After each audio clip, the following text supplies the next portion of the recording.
የካንሰር የኬሞቴራፒ የጨረር የሆርሞን ትሪትመንት መስጠትን በሚመለከት በአሁኑ ሰዓት በሀገራችን የሰለጠኑ ከ50 በላይ ሐኪሞች አሉ።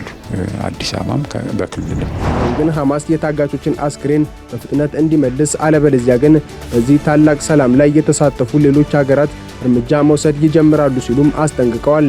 ባሳለፍነው ሳምንት አንድም ታጋች ለእስራኤል ያላስረከበው ሐማስ ከግብጽ ጋር በመተባበር በጋዛ ሰርጥ የሚያከናውነውን የታጋቾች አስክሬን ፍለጋ አጠናክሮ መቀጠሉን በጋዛ የሐማስ መሪ የሆኑት ሀሊል አላያ አስታውቀዋል።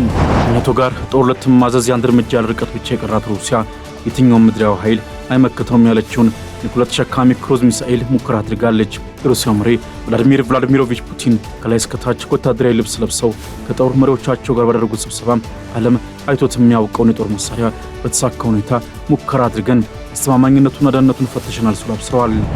መገናኛ ብዙሃን የህዝብን ሰላምና ደህንነት እንዲሁም ተጻራሪ መብቶችና ጥቅሞችን ባከበረ መልኩ በኃላፊነት መንቀሳቀሳቸውን ማረጋገጥና በህግ መሰረት እንዲሰሩ የሚያስችል የህግ ማዕቀፍና ስርዓት መዘርጋት በማስፈለጉ የመገናኛ ብዙሃን አዋጅ ሊወጣ ችሏል። ሰላም ጤና ይስጥልን ውድ የሀገሬ ቴሌቪዥን ተመልካቾች እንደምን አመሻችሁ። ከሀገሬ ቴሌቪዥን የሰዓቱን መረጃዎች ይዘን ቀርበናል። ሙሴ ከበደ ነኝ። እስከ ፍጻሜው አብራችሁን ቆዩ። በቀዳሚነት ተመለከትናቸው ርዕሰ ጉዳዮች አመራለሁ። የጡት ካንሰር ወር በተለያዩ ሁነቶች እየተከበረ ይገኛል። የጥቁር አንበሳ ስፔሻላይዝድ ሆስፒታልም ወሩን አስመልክቶ ባዘጋጀው መርሃ ግብር ላይ የካንሰር ህመምን ማከም የሚችሉ ባለሙያዎች ቁጥር ዝቅተኛ መሆኑ ተነግሯል። ሚኪያስ ኃይሌ ተጨማሪውን አዘጋጅቷል። በሀገር አቀፍ ደረጃ የካንሰር ህመምን ማከም የሚችሉ ባለሙያዎች ቁጥር ዝቅተኛ መሆኑ ተነግሯል። ይህም በርካታ ሰዎች በተፈላጊው ጊዜ ሕክምና እንዳያገኙ ማድረጉ ሲነገር የታማሚዎች የካንሰር ደረጃም ከነበረበት ከፍ እንዲል እያደረገ መሆኑን ተገልጿል። ኢትዮጵያ ውስጥ የሚሰሩ የካንሰር ሐኪሞች 50 ብቻ መሆናቸው የተናገሩት በጥቁር አንበሳ ስፔሻላይዝድ ሆስፒታል የካንሰር ሕክምና ስፔሻሊስት ዶክተር ማቴዎስ አሰፋ የባለሙያዎች ቁጥር ዝቅተኛ መሆኑ በካንሰር ምክንያት ህይወታቸውን የሚያጡ ሰዎች ቁጥር ከፍተኛ እንዲሆን ማድረጉን ተናግረዋል። በቂ ነው ባይባልም አሁን በፊት ከነበረው አንፃር ለምሳሌ ከዛሬ 10 ዓመት በፊት ኢትዮጵያ ውስጥ ያለውን የካንሰር ሕክምና በመናይበት ጊዜ በቀዶ ጥገና ሕክምናም ክፍል ሊሆን በካንሰር ሕክምና ወይም ኦንኮሎጂስት የምንላቸውን ቁጥር ብናይ በፊት ከነበረው በቁጥር እጅግ በጣም ጨምሯል። በፊት ሕክምናው በአብዛኛው በአዲስ አበባ ብቻ ይሰጥ የነበረው አሁን በተለያዩ የክልል ሪፈራል ሆስፒታሎች ውስጥ በተሟላ በተቀናጀ መልክ ይሰጣል።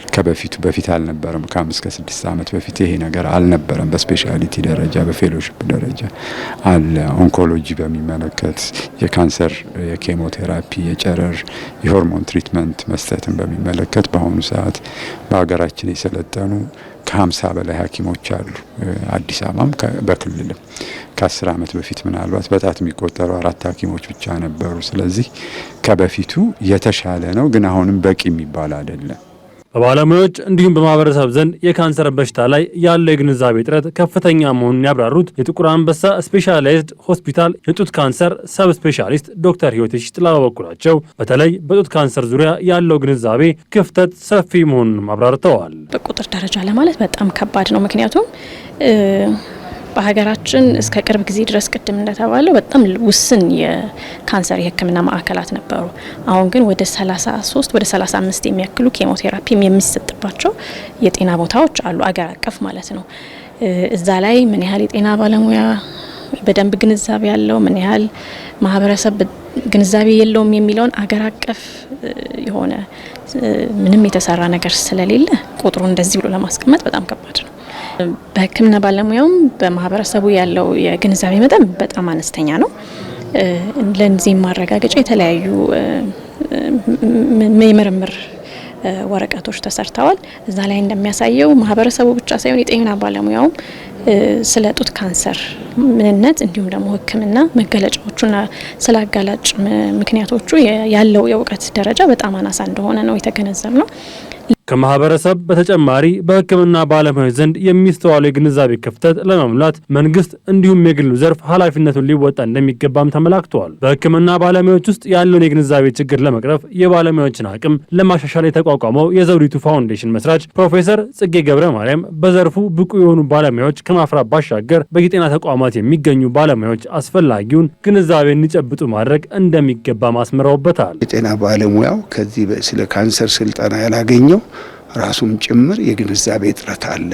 እነሱ ግንዛቤያቸው ከፍ ካለ እውቀታቸው ከፍ ካለ የኮሚኒቲውም የህብረተሰቡንም ሲያሰለጥኑ አንድ የተሻለ እውቀት መስጠት ይችላሉ። ሁለተኛ ለሕክምና ሲመጡ አንዳንድ ጊዜ ባጭ ወይም ደግሞ የሆነ ሽፍታ ምልክቶች በሚታዩበት ጊዜ በቀላሉ አይወስዱትም፣ ወደሚቀጥለው ደግሞ ያስተላልፋሉ ማለት ነው። ስለዚህ ዋናው በዚህ እንግዲህ ከካንሰር ትምህርት በካንሰር ስፔሻላይዝ ካረጉት ውጭ ሌሎቹም እንግዲህ ሐኪሞችም አጠቃላይ እውቀት ሊኖራቸው ይችላል። ግን የጤና ባለሙያ ስንል በተለያየ ደረጃ ያሉ ናቸው። እንግዲህ በተለይ ደግሞ በመሰረታዊ የጤና አገልግሎት ታች ያሉት የግድ ያስፈልጋቸዋል። ጥቁር አንበሳ ስፔሻላይዝድ ሆስፒታል የጡት ካንሰር ወርን አስመልክቶ ዛሬ ሰኞ ጥቅምት 17 ቀን 2018 ዓ.ም ለተቋሙ ሰራተኞች ስልጠናና የውይይት መድረክ አካሂዷል።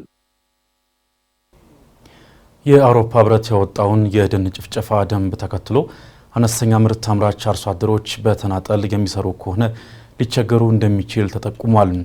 የደን ጭፍጨፋን ተከትሎ የሚመረቱ ምርቶችን ወደ ህብረቱ አባል ሀገራት እንዳይገቡ የሚከለክለው ህግ ሊተገበር ወራቶች ቀርተውታል። አርሶ አደሮች ደንቡን ማክበራቸውን ለማረጋገጥ ሊደራጁ እንደሚገባም ተገልጿል። አልታየ ኪዳኔ ተጨማሪ ያለው ኢትዮጵያ ወደ ውጪ በብዛት ከምትልካቸው ምርቶች መካከል ለረጅም ዓመታት የሀገሪቱ የኢኮኖሚ ዋልታ በሚል ቅጽል ሲጠራ የቆየው ቡና ነው። በዘንድሮ በጀት ዓመት 3 ወራት ውስጥ ብቻ ከቡና ሽያጭ 763 ሚሊዮን ዶላር አግኝታለች። ሀገሪቱ ወደ ውጪ የምትልከው ቡና እስከ 30 በመቶ የሚሆነው ወደ አውሮፓ ህብረት የሚላክ መሆኑን መረጃዎች ያመለክታሉ። ይሁንና የአውሮፓ ህብረት ወደ አባል ሀገራቱ የሚገቡ ምርቶች ከደን መጨፍጨፍ ጋር ያልተያያዙ መሆን እንዳለባቸው የሚደነግግ ህግን በጎርጎሮሳውያኑ የዘመን ቀመር 2023 ላይ አውጥቷል። ህጉ ቡና ላኪዎች የቡናው ምንጭ ከደን መራቆት ጋር ያልተያያዘ መሆኑን የማረጋገጥ ግዴታ እንደሚጥል የቀርጫንሼ ግሩፕ የግብርና ስራዎች ዳይሬክተር ዶክተር ወንዲፍራው ተፈራ ለጣቢያችን አብራርተዋል። የአውሮፓ ህብረት አሁን ያወጣው ህግ አለ። በምንም አይነት ሁኔታ ደን ተቆርጦ ደን ተጨፍጭፎ የተተከለ ቡናን አልገዛም ብሏል። በሳተላይት ነው የሚከታተሉ። በሳተላይት ይከታተሉና የተወሰነ አመት አለ የ2000 ወደ ኋላ ሄደን 2010 እንደዚህ ከዛ ጀምሮ ባሉት ጊዜያት ያለውን እያንዳንዱ ቦታ ላይ የሳተላይት ፒክቸሮች ፎቶግራፎች አሏቸው። በዛ ፎቶግራፍ ነው የሚከታተሉ። አሁን እኛ ከዚህ ቦታ ነው ቡና ያመጣ ነው። አሁን ለምሳሌ ከዚህ ከነንሰቦ አካባቢ እገሌ ከሚባል አርሶ አደር ቡና መጣ ከተባለ የዛ አርሶ አደር ማሳ ማፕ ይደረጋል። ማፕ ይደረግና ዶክመንት ይደረጋል። እዛ ሲስተም ውስጥ ይመዘገባል። ከተመዘገበ በኋላ ያ ማሳ የዛሬ አመት ምን ነበር፣ የዛሬ 2 አመት ምን ነበር፣ የዛሬ 10 አመት ምን ነበረ የሚመስለው የደን ሽፋኑ የሚለውን ነገር በቀላሉ ያገኙታል። አብዛኛውን ደኖች ደግሞ የሚጨፈጨፉት ከቡና ልማት ጋር ተያይዞ በሚካሄዱ የእርሻ ስራዎች ጭምር ከግንዛቤ እጥረት አኳያ የተጨፈጨፉበት ኤሪያዎች ላይ በተጨባጭ የሚታዩ ሂደቶች አሉ። ያን ከመከላከል አኳያ ኦልሬዲ የተጨፈጨፈው ተጨፍጭፏል። ከዚህ በኋላ ቢያንስ ደን ጭፍጨፋው እንዲቆምና በቴክኖሎጂና በተሻለ አመቺ በሆነ ደን ባልሆነ ኤሪያ ላይ የቡና ልማት እንዲቀጥል ካለው ፍላጎት አኳያ ነው የአውሮፓ ህብረት ይህንን ፖሊሲ ያወጣው። ይህ ፖሊሲ ለኢትዮጵያ አርሶ አደሮች ለየት አድርጎ ጥቃት የሚያደርስበት ወይም ጉዳት የሚያደርስበት ምክንያት የለም። ይህ የአውሮፓ ህብረት ህግ በፈረንጆቹ አዲስ ዓመት ከወራት በኋላ ተግባራዊ ይደረጋል እየተባለ ይገኛል። በቡናው ዘርፍ ወደ 20 ዓመታት የሚጠጋ ጊዜ ያሳለፈው የቀርጫንሼ ግሩፕ ህጉን ታሳቢ በማድረግ የተለያዩ ስራዎችን ሲሰራ መቆየቱን አስታውቋል። ይሁንና የህጉን አተገባበር በተመለከተ አነስተኛ ምርት አምራች አርሶ አደሮች በተናጠል የሚሰሩ ከሆነ ሊቸገሩ እንደሚችል ተጠቁሟል። ምንድነው አርሶ አደሩን ዝም ብሎ በተናጠል ስታየው ተናጠል አርሶ አደር ያን ነገር የማሟላት አቅም ይቸግረዋል እውነት ለመናገር። ስለዚህ ምንድነው አርሶ አደሮች መደራጀት መቻል አለባቸው። አሁን እኛ በአውት ግሮወር የያዝናቸው አርሶ አደሮች አሉ። እነዛ በአውት ግሮወር የያዝናቸው አርሶ አደሮች በሰብሰብ በሚሉበት ሰዓት የነዛን እዚህ አካባቢ ያለውን ካርታዎችን የማስነሳት ጥናቶችን የማድረግ ትሬሰብል የማድረግ ቡናው ከየት መጣ ለሚለው ነገር ምላሽ ለመስጠት የሚያስፈልገውን ዶክመንቶችን ይሰራል። ከተሰራ በኋላ እዚህ ጋር ያለው ዶክመንቶች መረጃዎች በሙሉ ከተጠናቀሩ በኋላ ቋት ውስጥ ይገባሉ። እነዛ ገዢዎቹ ያንን ቋት ነው ቼክ የሚያደርጉት። አሁን አንድ ግለሰብ አርሶ አደር ከሆነ ክፍያም ስላለው ይሄን ነገር ማከናወን ይከብደዋል። ቡናውን ደን በመጨፍጨፍ አይደለም። ቡና ኖርማሊ አሁን በደን ከተካለለ መሬት ውስጥ እኛ ቡና ኢንቨስትመንት አንሰጥም። ወረዳም አንሰጥም፣ ዞንም አይጸድቅም፣ ክልልም አይጸድቅም ማለት የደን ድንበር ቀበሌዎች አሉ። በዛ የተዋሰኑ ወሰኖች አሉ። ያን ወሰን አልፈን ለኢንቨስትመንት አንሰጥም ማለት አንሰጥም አልነበረም። ካሁን በኋላም የምሰጥበት ሁኔታ አይኖርም ማለት ነው።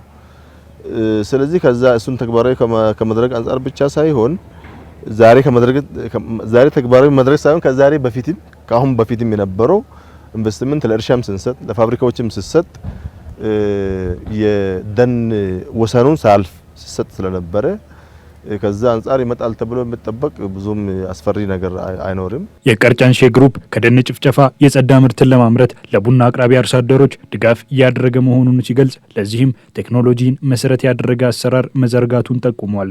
ድርጅቱ በምዕራብ አርሲ ዞን ነንሰቦ ወረዳ ባለፈው ዓመት የተሻለ አፈጻጸም ላሳዩ አርሶ አደሮች በጥቅምት 15 2018 ዓ.ም እውቅና ሰጥቷል። ሐማስ የታጋቾችን አስክሬን በፍጥነት የማይመልስ ከሆነ እርምጃ ሊወሰድ እንደሚችል የአሜሪካው ፕሬዝዳንት ዶናልድ ትራምፕ አስጠንቅቀዋል።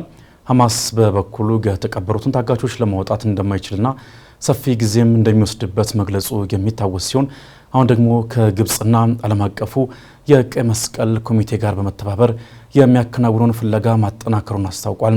ደምሰው ሽፈራው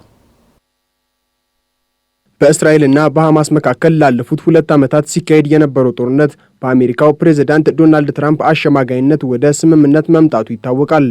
ሁለቱ አካላት ከተስማሙባቸው ጉዳዮች መካከል በዋነኝነት የሚጠቀሰው የእስረኛና ታጋቾች ልውውጥ ነበር። ስምምነቱ በተደረገ በቀናት ውስጥም ሐማስ በእጁ የሚገኙ 20 እስራኤላውያን ታጋቾችን ለእስራኤል ቢያስረክብም በእገታው ወቅት ሕይወታቸው ካለፈ ታጋቾች መካከል የ13ቱን አስክሬን እስካሁን አልተረከበም። ይህ ደግሞ እስራኤል በስምምነቱ መሰረት ልትተገብራቸው የሚገቡ ጉዳዮችን መልሳ እንድታስብበት እያደረገ ነው። ይህንን አስመልክቶም ሐማስ በእጁ ያሉትን ታጋቾች ሙሉ በሙሉ ማስረከቡን በመግለጽ ሕይወታቸው ያለፉትን እስራኤላውያን ከየተቀበሩበት አፈላልጎ ማውጣትና ለእስራኤል ለማስረከብ ረጅም ጊዜና ከፍተኛ የፍለጋ መሳሪያዎች በድጋፍ መልክ ማግኘት እንደሚኖርበት መግለጹ ይታወሳል። ነገር ግን ከበዛ እሰጥ አገባ በኋላ ሌላ ሶስተኛ ወገን ወደ ጋዛ ገብቶ የተቀሩትን እስራኤላውያን እንዲፈልግ ተስማምተዋል። በዚህም መሰረት ከጦርነቱ ጅማሮ አንስቶ ሁለቱን አካላት ለማሸማገል ስትጥር የነበረችው ግብጽ በጋዛ ሰርጥ የሚካሄደውን ፍለጋ ለማከናወን መግባቷ ተሰምቷል። ከግብጽና ዓለም አቀፉ ቀይ መስቀል ኮሚቴ የተውጣጡ ቡድኖች በሐማስ ታግተው በጋዛ ሕይወታቸው ያለፈ ታጋቾችን አስክሬን እንዲፈልጉ ፈቃድ ማግኘታቸውን ተከትሎ የመጀመሪያው ዙር ቡድን ኤክስካቫተርና ቡልዶዘሮችን ጨምሮ በርካታ ግዙፍ የቁፋሮ መሳሪያዎችን ይዘው ወደ ጋዛ የገቡት ባሳለፍነው ቅዳሜ ነው። የእስራኤል መንግስት እንዳለው ቡድኖቹ በጋዛ ቢጫ መስመር ተብሎ የተከለለውና የእስራኤል መከላከያ ኃይል በሚቆጣጠረው አካባቢ አስክሬኖቹን እንዲፈልጉ ተፈቅዶላቸዋል። የእስራኤል ጦር በሚቆጣጠረው የጋዛ አካባቢ በሚካሄደው ፍለጋ ደግሞ የሐማስ አባላት ከዓለም አቀፉ ቀይ መስቀል ጋር በመሆን ፍለጋውን በማገዝ እንዲተባበሩ ከእስራኤል በኩል መፈቀዱንም ጄሩሳሌም ፖስት አስነብቧል። የመጀመሪያው ምዕራፍ የተኩስ አቁም ስምምነት ከተደረገበት ቀን አንስቶ እስከ ዛሬዋ ቀን ድረስ ሐማስ በእጁ ከሞቱበት 28 ታጋቾች አስክሬን ማስረከብ የቻለው የ15ቱን ብቻ ነው። በአሜሪካ አሸማጋይነት በተደረገው የተኩስ አቁም መሰረት ሐማስ የታጋቾቹን አስክሬን ሙሉ በሙሉ ማስረከብ የሚጠበቅበት ሲሆን ይህንንም እውን ለማድረግ ቡድኑ ከግብጽ ባለስልጣናት ጋር በቅርበት እየሰራ መሆኑን አስታውቋል። የእቅዱ ባለቤት የሆኑት ዶናልድ ትራምፕ በበኩላቸው ከዚህ ቀደም ቀሪ በሕይወት ያሉ ታጋቾችን በተመለከተ የነበራቸውን አመለካከት የቀየሩ መስለዋል። ሐማስ የተቀበሩትን ታጋቾች ለማውጣት እንደማይችልና ሰፊ ጊዜም እንደሚወስድበት መግለጹን ተከትሎ በእርግጥም ነገሩ ከባድ እንደሆነ መናገራቸው የሚታወስ ቢሆንም አሁን ግን ሐማስ የታጋቾችን አስክሬን በፍጥነት እንዲመልስ አለበለዚያ ግን በዚህ ታላቅ ሰላም ላይ የተሳተፉ ሌሎች ሀገራት እርምጃ መውሰድ ይጀምራሉ ሲሉም አስጠንቅቀዋል። ባሳለፍነው ሳምንት አንድም ታጋች ለእስራኤል ያላስረከበው ሐማስ ከግብጽ ጋር በመተባበር በጋዛ ሰርጥ የሚያከናውነውን የታጋቾች አስክሬን ፍለጋ አጠናክሮ መቀጠሉን በጋዛ የሐማስ መሪ የሆኑት ሀሊል አላያ አስታውቀዋል። ዓለም አቀፉ የቀይ መስቀል ኮሚቴን ጨምሮ በግብጽና በሐማስ ኃይሎች የሚካሄደው የአስክሬን ፍለጋ ከቢጫው መስመር ባሻገር ባሉ አካባቢዎችም በኤክስካቫተር እና በከባድ መኪናዎች በመታገዝ እንደሚያካሂዱም ጨምረው አስታውቀዋል። ቢጫ መስመር ተብሎ የተቀመጠው ድንበር የሚገኘው የእስራኤል ጦር በመጀመሪያው የተኩስ አቁም ስምምነት መሰረት ለቆ የወጣባቸውና በሰሜን ደቡብና ምስራቅ ጋዛ የሚገኙ አካባቢዎች ሲሆን እስካሳለፍነው ሳምንት ድረስ እስራኤል እንዲህ አይነት የፍለጋ ቡድን ወደ አካባቢው እንዲገባ ሳትፈቅድ መቆየቷን ተከትሎ የፍለጋ ሂደቱ የተጓተተና ይሄ ነው የሚባል ውጤት ማምጣት ሳይችል እንዲቆይ አድርጎታል ሲል ቢቢሲ ዘግቧል። የእስራኤል ጦር ለ2 ዓመታት ያክል አካባቢውን በከባድ መሳሪያ ከደበደበ በኋላ 84 በመቶ የጋዛ አካባቢ ወደ ፍርስራሽነት መለወጡን የመንግስታቱ ድርጅት ዓመታዊ መረጃ ያሳያል። ሐማስም የታጋቾቹን አስክሬን ለማግኘት የቻለውን ሁሉ እያደረገ መሆኑን ገልጾ ነገር ግን በእስራኤል ጦር ጥቃት ወደ ፍርስራሽነት ከተቀየሩት ህንፃዎች ስር ማውጣት አስቸጋሪ እንዳደረገበት አስታውቋል። ነገር ግን ይህ የሐማስ ምላሽ በእስራኤልና በአሜሪካ በቀና የታየ አይመስልም። የእስራኤል መንግስት ቃል አቀባይ ዴቪድ ማንሰር በሰጡት መግለጫ ሐማስ በቂ ጥረት ቢያደርግ ኖሮ የታጋቾቻችንን አስክሬን ማውጣት ይችል ነበረ ሲሉ ተናግረዋል። በተመሳሳይ መልኩ ትራምፕም በትሩዝ ማህበራዊ ሚዲያ ገጻቸው ላይ ባስተላለፉት መልእክት የታጋቾቹ አስክሬን በፍጥነት የማይመለስ ከሆነ እርምጃ እንደሚወሰድ አስጠንቅቀዋል። የተኩስ አቁሙ ተግባራዊ መደረግ ከጀመረ የሳምንታት ዕድሜን የያዘ ቢሆንም እስራኤል በጋዛ ሰርጥ የምትፈጽማቸውን ጥቃቶች እንዳላቆመች እየተነገረ ነው። ለዚህም ባሳለፍነው ሳምንት ብቻ ኑሰሪያት የስደተኞች ካምፕ ላይ ለ2 ጊዜ የአየር ጥቃት መፈጸሟን ዋቢ አድርገው የሐማስ አመራሮች እስራኤልን እየከሰሱ ነው። እስራኤል ግን ጥቃቱን እየፈጸመችው በአካባቢው መሽጓል ያለችውን ጂሃዲስት ቡድን በእስራኤል ላይ ጥቃት ለመሰንዘር ሲያቅድ ስለደረስኩበት ነው የሚል ሆኗል። ሐማስ ግን ጥቃቱ የስምምነት መርሆቹን እየጣሰ ነው በማለት ኔታንያሁ ራሳቸው ስምምነቱን ለማደናቀፍ ያደረጉት ሴራ ነው ሲልም ወቅሷል። ሩሲያ በአሜሪካ ውስጥ ያለ የትኛውንም ኢላማ መምታት ይችላል ያለችውን ኒውክሌር ተሸካሚ ክሩዝ ሚሳኤል በተሳካ ሁኔታ ሙከራ ማድረጓን አስታውቃለች። በሙከራ ልምምዱ ላይ በአየር ላይ 15 ሰዓታትን በመቆየቱ እየተወደሰ የሚገኘው ሚሳኤሉ ኒውክሌር መሸከም ብቻ ሳይሆን የኒውክሌር ኃይል እንዲጠቀም ማብለያ የተገጠመለት መሆኑም ከመሰሎቹ ልዩ ያደርገዋል ተብሎለታል። ተጨማሪ አለን። ከኔቶ ጋር ጦርነት ማዘዝ የአንድ እርምጃ ርቀት ብቻ የቀራት ሩሲያ የትኛውም ምድራዊ ኃይል አይመክተውም ያለችውን ኒውክሌር ተሸካሚ ክሩዝ ሚሳኤል ሙከራ አድርጋለች። የሩሲያው መሪ ቭላዲሚር ቭላዲሚሮቪች ፑቲን ከላይ እስከታች ወታደራዊ ልብስ ለብሰው ከጦር መሪዎቻቸው ጋር ባደረጉት ስብሰባ ዓለም አይቶት የሚያውቀውን የጦር መሳሪያ በተሳካ ሁኔታ ሙከራ አድርገን አስተማማኝነቱና ደህንነቱን ፈትሸናል ሲሉ አብስረዋል።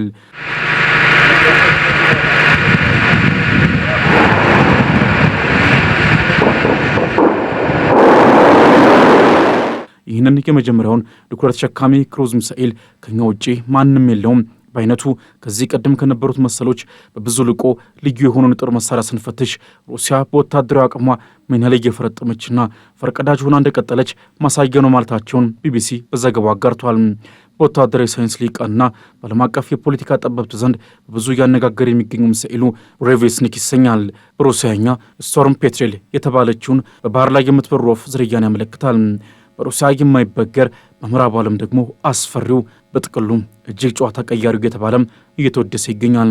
ክሩዝ ሚሳኤሉ እንደ ሌሎቹ ኒውክሌር የሚሸከም ብቻ ሳይሆን የኒውክሌር ኃይልን የሚጠቀም ማብለያ የተገጠመለት መሆኑና በሚሳኤሉ ማስወንጨፊያ ሙከራው ላይ ብቻ በአየር ላይ ለ15 ሰዓታት ያህል መቆየቱ ወደር የማይገኝለት እንዲሆን አድርጎታል።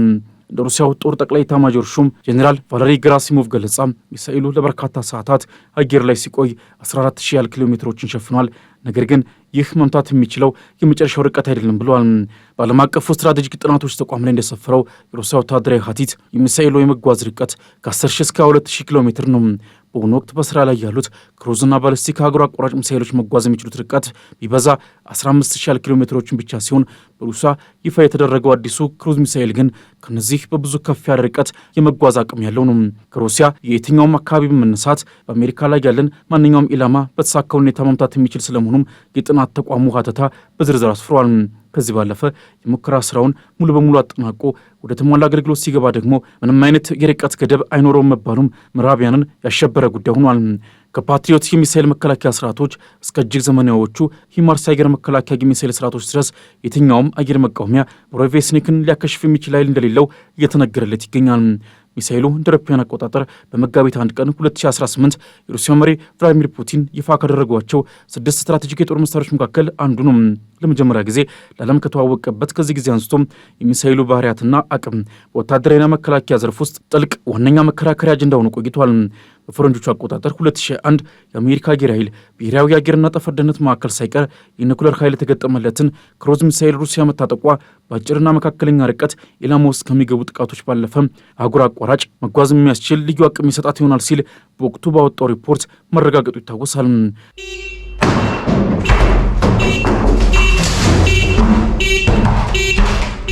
ትራምፕ የአሜሪካና አጠቃላይ ግዛት ከየትኛው ምድራዊ ጥቃት እንደ ብርድ ሸፍኖ ያስጥላል ሲሉ የገለጹትን ጎልደን ዶም የአየር መከላከያ ዲዛይን ይፋ ካደረጉ በኋላ ሩሲያ በተደጋጋሚ የዘመናዊና አዳዲስ ሚሳኤል ሙከራዎቿን እያሳደገች ትገኛለች።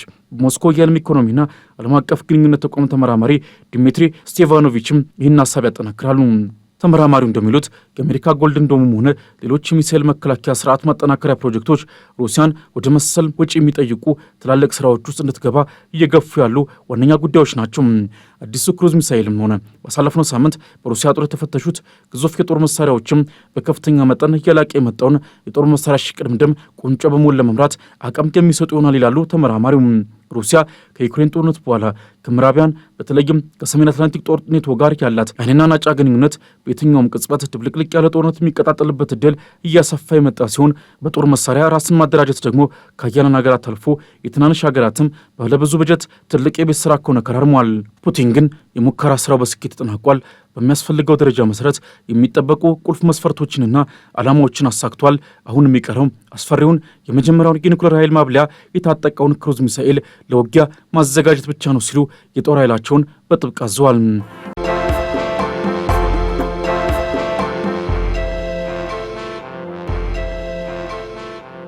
ወደ አጫጭር መረጃዎቻችን አለፍን። የኢትዮጵያ የጽሑፍ ቅርስ አስመዝጋቢ ብሔራዊ ኮሚቴ ስራ መጀመሩ ተገለጸ። ኢትዮጵያ እንደ አውሮፓውያን አቆጣጠር ከ1997 ወዲህ አዳዲስ የጽሑፍ ቅርሶችን ሳታስመዘግብ የቀረች በመሆኑ ያሏትን ቅርሶች በዓለም አቀፍ ደረጃ ሊያስተዋውቅና ሊያስመዘግብ እንዲሁም ሊንከባከብ ኃላፊነት የተሰጠው ብሔራዊ ኮሚቴ ነው ስራ መጀመሩ የተሰማው።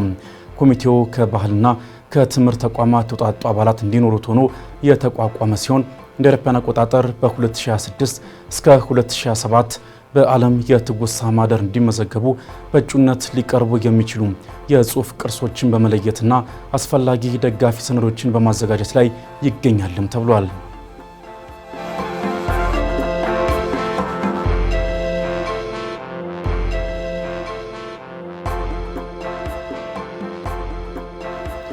በ2018 በጀት የመጀመሪያው ሩብ ዓመት ከ9000 በላይ ጊጋዋት ሰዓት ኃይል ማምረቱን የኢትዮጵያ ኤሌክትሪክ ኃይል አስታወቀም። በሩብ ዓመቱ ከመነጨው ኃይል ውስጥ ታላቁ የኢትዮጵያ ህዳሴ ግድብ የኃይል ማመንጫ ጣቢያ 49.4 በመቶ እንዲሁም የጊቤ 3 የኃይል ማመንጫ ጣቢያ 18.4 በመቶ የሚሸፍን ኃይል በማመንጨት ከፍተኛ ድርሻ እንደነበራቸው ጠቅሷል።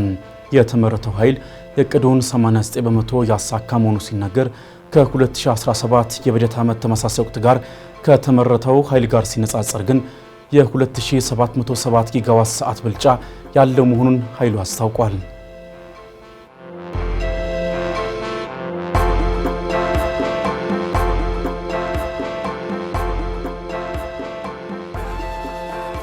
ቀጣዩ ትውልድ የፓን አፍሪካን እሳቤ እንዲይዝ ማድረግ ይገባል ተባለም። የፓን አፍሪካኒዝም እሳቤ በአዲሱ ትውልድ ላይ ማስረጽ፣ በትብብር መቆምን፣ አፍሪካዊ ማንነት ሀገር የሚለው ጉዳይ በሰፊው እንዲተገበር ምክንያት ይሆናል ያሉት የልባዊ ዓለም አቀፍ ትምህርት ቤት ስራ አስኪያጅ ፕሮፌሰር ፓኖስ ሀዛንድሪያስ ናቸው።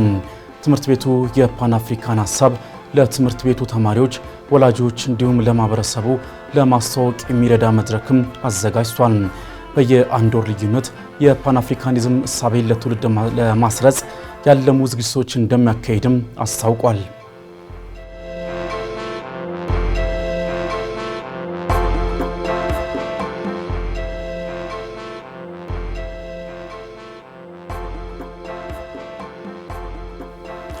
ከውጭ የካሜሮን ፕሬዝዳንት ፖል ቢያ 53.66 በመቶ ድምፅ በማግኘት ዳግም ምርጫውን ማሸነፋቸውን የሀገሪቱ የህገ መንግስት ምክር ቤት ይፋ አደረገም።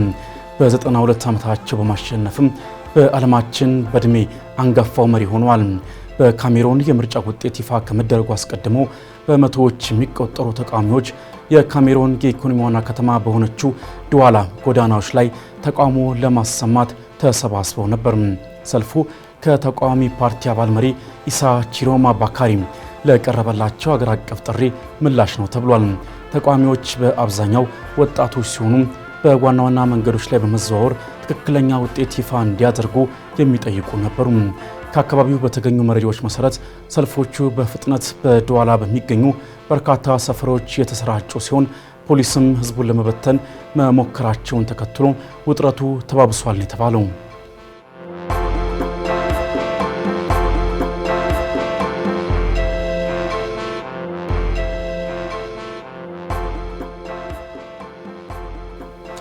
በመጨረሻም የአሜሪካው ፕሬዝዳንት ዶናልድ ትራምፕ የቬንዙዌላን መንግስት ለመገልበጥ እየሞከሩ ነው ሲሉ የሀገሪቱ ጠቅላይ አቃቤ ሕግ ከሰሱ። የፕሬዝዳንት ኒኮላስ ማዱሮ የቅርብ አጋር የሆኑት ታሪክ ዊሊያም ሳብ ትራምፕ ቬንዙዌላን ወደ አሜሪካ ቀኝ ግዛት መቀየር ይፈልጋሉ የሚል ወቀሳን አቅርበዋል። ትራምፕ ማዱሮን የአደንዛዥ እጽ ዝውውር ድርጅት መሪ ናቸው በማለት መክሰሳቸው ይታወሳል። አሜሪካ በደቡብ አሜሪካ በሚገኙ የእጽ ጀልባዎች ላይ በሰነዘረቻቸው ጥቃቶች ቢያንስ 43 ሰዎችን እንደገደለች ማስታውቃለች። በቬንዙዌላ የመሬት ወረራ ሊከሰት እንደሚችል ጥያቄ የቀረበላቸው ጠቅላይ አቃቤ ሕጉ ይህ መሆን የለበትም፣ ነገር ግን ዝግጁ ነን ብለዋል። ቬንዙዌላ ህገወጥ የአደንዛዥ እጽ ዝውውርን ለመዋጋት ባደረገችው ትግል ከአሜሪካ ጋር አሁንም ውይይት ለመጀመር ዝግጁ መሆኗንም አክለዋል።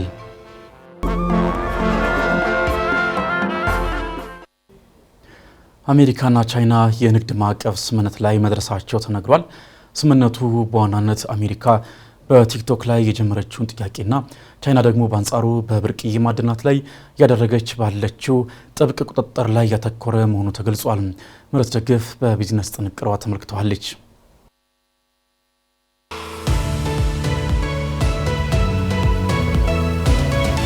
አሜሪካና ቻይና የንግድ ማዕቀፍ ስምምነት ላይ መድረሳቸው ተነግሯል። የአሜሪካው ፕሬዝዳንት ዶናልድ ትራምፕና የቻይናው አቻቸው ዢ ጂንፒንግ የፊታችን ሐሙስ በደቡብ ኮሪያ ውይይት ለማድረግ ቀነቀጠሮ የያዙ ቢሆንም ከቀጠሯቸው አስቀድመው ግን በንግድ ማዕቀፍ ላይ ስምምነት ስለማድረጋቸው የአሜሪካ ግምጃ ቤት ኃላፊው ስኮት ቢሰንት ተናግረዋል። ስምምነቱ በዋናነት አሜሪካ በቲክቶክ ላይ የጀመረችውን ጥያቄና ቻይና በውድ ማዕድናት ላይ እያደረገችው ባለው ጥብቅ ቁጥጥር ላይ ስለመሆኑም ኃላፊው ገልጸዋል። በዚህ ማዕቀፍ መሰረት ቻይና ከአሜሪካ የአኩሪ አተር ግዢን እንደገና እንድትጀምር ድርድር እንደሚደረግ የገለጹት ኃላፊው በፕሬዝዳንት ትራምፕ የቀረበውን የ100% ታሪፍ ተግባራዊነትን አስመልክቶ ማዕቀፉ ድንጋጌ ማካተቱን ይፋ አድርጓል። ፕሬዝዳንት ትራምፕ ከህዳር ወር ጀምሮ በቻይና ምርቶች ላይ 100% የታሪፍ ጭማሪ ለማድረግ ማቀዳቸውን ካስታወቁ በኋላ ቻይና ወደ ውጭ በምትልካቸው ውድና ተፈላጊ ማዕድናት ላይ ከፍተኛ ቁጥጥር ማድረግ መጀመሯ ይታወሳል። ይህም ፕሬዝዳንት ዶናልድ ትራምፕ በቻይና ላይ የጣሉትን ታሪፍ መነሻ በማድረግ የንግድ ጦርነት በሚል ስያሜ በሁለቱ ሀገራት መካከል የሰፈነው ውጥረት ተባብሶ እንዲቀጥል አድርጓል። ቻይና የዓለማችን 90% የሚሆኑትን ለኤሌክትሮኒክስ ምርቶች በግብአትነት የሚያገለግሉ ተፈላጊ ማዕድናትን የያዘች ስትሆን በማዕድናቱ ሽያጭ ላይ ቁጥጥር ማድረግ መጀመሯ አሜሪካ ውስጥ በሚገኙ አምራች ኩባንያዎች ላይ ከፍተኛ ቅሬታ ሲያስነሳ ቆይቷል። ከዚህ በተጨማሪ በዓለም አቀፍ ደረጃ ከፍተኛ የአኩሪ አተር ገዢ የሆነችው ቻይና በትራምፕ ከተጣለባት ታሪፍ በኋላ መገበያየት እንዳቆመች ተገልጿል። ይህም በአሜሪካውያን አኩሪ አተር ነጋዴዎች ዘንድ አሉታዊ ተጽዕኖን አድርሷል። እስከ 51% የሚደርሰው የአሜሪካ የአኩሪ አተር ወጪ ንግድ ወደ ቻይና የሚያቀና የነበረ ቢሆንም ባለፈው መስከረም ወር ግን ሁለቱ ሀገራት ምንም አይነት የአኩሪ አተር የንግድ ልውውጥ አለማድረጋቸው ተሰምቷል። እንደ ግምጃ ቤት ጸሐፊው ንግግር በቅርቡ ይህ የሀገራቱ አለመስማማት ሊያቆም እንደሚችል በመጠቆም እኔ ራሴ የአኩሪ አተር አምራች ነኝ፣ ስለዚህ እኔም ችግር አጋጥሞኛል፣ የሚደረገው ውይይት የብዙ ገበሬዎችን ችግር እንደሚፈታ አምናለሁ ሲሉ ለቢቢሲ ተናግረዋል። የዓለማችን ግዙፍ የምጣኔ ሀብት ባለቤት የሆኑት ቻይናና አሜሪካ ከገቡበት የንግድ ጦርነት ለመውጣት በተደጋጋሚ ውይይት ቢያደርጉም ሳይሳካላቸው ቆይቷል። ይሁን እንጂ የአሁኑ የመሪዎቹ የገጽ ለገጽ ውይይት ጦርነቱን ለማስቆምና የንግድ ስምምነት ላይ ለመድረስ የሚያስችል እንደሆነ ተገምቷል። ባሳለፍነው ሳምንት ፕሬዝዳንት ትራምፕ ጥሩ ውይይት እንደሚኖረን አምናለሁ፣ ስምምነት ላይ እንደምንደርስም ተስፋ አደርጋለሁ ሲሉ ገልጸዋል። የመሪዎቹ ውይይት የፊታችን ሐሙስ እንደሚደረግ ሲጠበቅ ፕሬዝዳንት ትራምፕ ዳግም ወደ ስልጣን ከተመለሱ በኋላ በሁለቱ ሀገራት መሪዎች መካከል የሚደረግ የመጀመሪያ ገጽ ለገጽ ግንኙነት ይሆናል።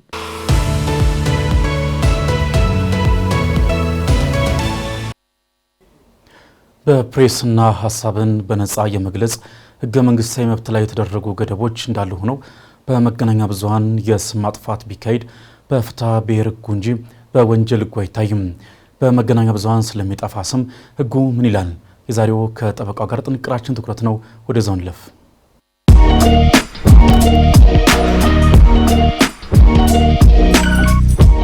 ጤና ይስጥልን። የስም ማጥፋት ተግባር በመገናኛ ብዙሃን በፍትሐ ብሔር እንጂ በወንጀል የማያስጠይቅ መሆኑን በተመለከተ ገነክ መረጃ ላካፍላችሁ። ጠበቃ እንዳርጌ ካሴ ነኝ። አብራችሁን ቆዩ። አንድ አዋጅ ሲወጣ የአዋጁ አጠቃላይ ዓላማ የሚንጸባረቅበት ክፍል የአዋጁ መግቢያ ሲሆን በዚህ መሰረት የመገናኛ ብዙሃንን አዋጅ ለማውጣት ገፊ ምክንያት ተደርጎ የተያዘው በኢትዮጵያ ህገ መንግስት እንዲሁም በኢትዮጵያ ላይ ግዴታ የሚጥሉ ዓለም አቀፍ የሰብአዊ መብቶች ስምምነቶች የተረጋገጠውን ሀሳብን በነጻነት በተሟላ መልኩ ተግባራዊ ለማድረግ ከማህበራዊ፣ ኢኮኖሚያዊ፣ ፖለቲካዊና ከቴክኖሎጂ እድገት ጋር የሚጣጣም ህግ ማውጣት በማስፈለጉ ሀሳብን በነጻነት የመግለጽና የመገናኛ ብዙሃን መብቶች በህገ መንግስቱ የተረጋገጡ ሌሎች ሰብአዊ መብቶችንና ነጻነቶችን ለማረጋገጥ ያላቸውን ፋይዳ በመገንዘብና በሀገራችን ዲሞክራሲ ስርዓትን ለመገንባት የሚደረገው ጥረት ስኬታማ እንዲሆን መገናኛ ብዙሃን የሚጫወቱት የማይተካ ሚና በመረዳት ይህን ሁኔታ ሊያስተናግድ የሚችል ህግ ማውጣት በማስፈለጉ መገናኛ ብዙሃን የህዝብን ሰላምና ደህንነት እንዲሁም ተጻራሪ መብቶችና ጥቅሞችን ባከበረ መልኩ በኃላፊነት መንቀሳቀሳቸውን ማረጋገጥና በህግ መሰረት እንዲሰሩ የሚያስችል የህግ ማዕቀፍና ስርዓት መዘርጋት በማስፈለጉ የመገናኛ ብዙሃን አዋጅ ሊወጣ ችሏል። ከዚህ ላይ ልብ ሊባል የሚገባው የመገናኛ ብዙሃን የወጣበትን ገፊ ምክንያቶች እንደወረደ ከመግለጽ ያለፈ ስላተገባበሩ አላነሳንም። ወደ ዋናው ርዕሰ ጉዳያችን ስንመለስ የስም ማጥፋት ተግባር በመገናኛ ብዙሃን ሲፈጸም ከፍትሐ ብሔር ኃላፊነት በስተቀር በወንጀል የማያስጠይቅ መሆኑን የመገናኛ ብዙሃን ህግ በግልጽ ደንግጓል። ወደ ዝርዝር ጉዳዩ ከመግባታችን በፊት የመገናኛ ብዙሃን አዋጁ ለራሱ ለመገናኛ ብዙሃን የሰጠውን ትርጉም እንመለከታለን። የመገናኛ ብዙሃን ማለት በየጊዜው የሚወጡ ህትመትን፣ የብሮድካስት አገልግሎትንና የበይነ መረብ የመገናኛ ብዙሃንን በመጠቀም የዜና ወይም የፕሮግራም ወይም የዜናና የፕሮግራም አገልግሎት ለህዝብ ለማቅረብ የተቋቋሙ አካላት ሲሆኑ መጽሐፍትን፣ ማህበራዊ መገናኛ ብዙሃንን፣ ጦማሮችንና በየጊዜው የሚወጣ ህትመት አካል ያልሆኑ ፎቶ፣ ስዕልና ካርቱንን ሳይጨምር የዜና አገልግሎት ድርጅቶችን ያካትታል። የበይነ መረብ መገናኛ ብዙሃን ማለት በመገናኛ ብዙሃን አገልግሎት አቅራቢው ይዘት ላይ የመወሰን ኃላፊነት ስር ዋነኛ ስራው ዜናና ፕሮግራምን መሰብሰብ፣ ማዘጋጀት፣ ማጠናከርና ማሰራጨት በሆነ ድርጅት በኢንተርኔት አማካኝነት የሚሰራጭ ምስል፣ ድምፅ፣ ቪዲዮና የድረገጽ ጽሁፍን በመጠቀም ወይም እነዚህን በማቀናጀት መረጃ የማስተላለፍ አገልግሎት ነው። ፌስቡክ፣ ቲክቶክ፣ ቴሌግራምና መሰል የኤሌክትሮኒክስ ሚዲያዎችን ይጨምራል። ምንም አይነት የህዝብ ጥቅም በሌለበት በግለሰቦች ላይ ከሚፈጸም በስተቀር የመጉዳት ሀሳብ ከሌለና የንግግሩ ይዘት እውነተኛ የሆነ እንደሆነ የንግግሩን እውነተኛነት ለማረጋገጥ ተቀባይነት ያላቸውን አካሄዶችና መንገዶች ሁሉ ተጠቅሞ ያገኘው መረጃ ትክክለኛ እንደሆነ በቅንነት በማመን ያደረገው ንግግር ከሆነ ወይም ለህዝብ ጥቅም ሲባል የተደረገ ንግግር ከሆነ በስም ማጥፋት ተፈርጀው የፍትሐ ብሔር ተጠያቂነት አያስከትሉም። ከመገናኛ ብዙሃን ህጉ ስንነሳ የስም ማጥፋቱ ተግባር የህዝብ ጥቅም ካለበት በመገናኛ ብዙሃን ላይ የሚጣለው የህሊና ጉዳት ካሳ ከብር 300 ሺህ ሊበልጥ አይችልም። የህሊና ጉዳት ካሳ ሲወሰን የመገናኛ ብዙሃንን የትርፍ ሁኔታ፣ የደረሰውን የጉዳት መጠንና የሚወሰነውን ካሳ በመገናኛ ብዙሃን ህልውና ላይ ያለውን ተጽዕኖ ከግምት ውስጥ ማስገባት አለበት። የህዝብ ጥቅም ሲባል የህዝብ ጥቅም ማለት ከግል ወይም ከጥቂት ቡድኖች የጥቅም ፍላጎት በተቃራኒ የማህበረሰቡን የደህንነት፣ የምጣኔ ሀብት፣ የባህል፣ የፖለቲካና መሰል ተፈጥሮ ያላቸውን ጥቅሞች ጨምሮ የሰፊው ህዝብ ተጠቃሚነት ነው በሚል የመገናኛ ብዙሃን አዋጅ ትርጉም ይሰጠዋል። አመሰግናለሁ።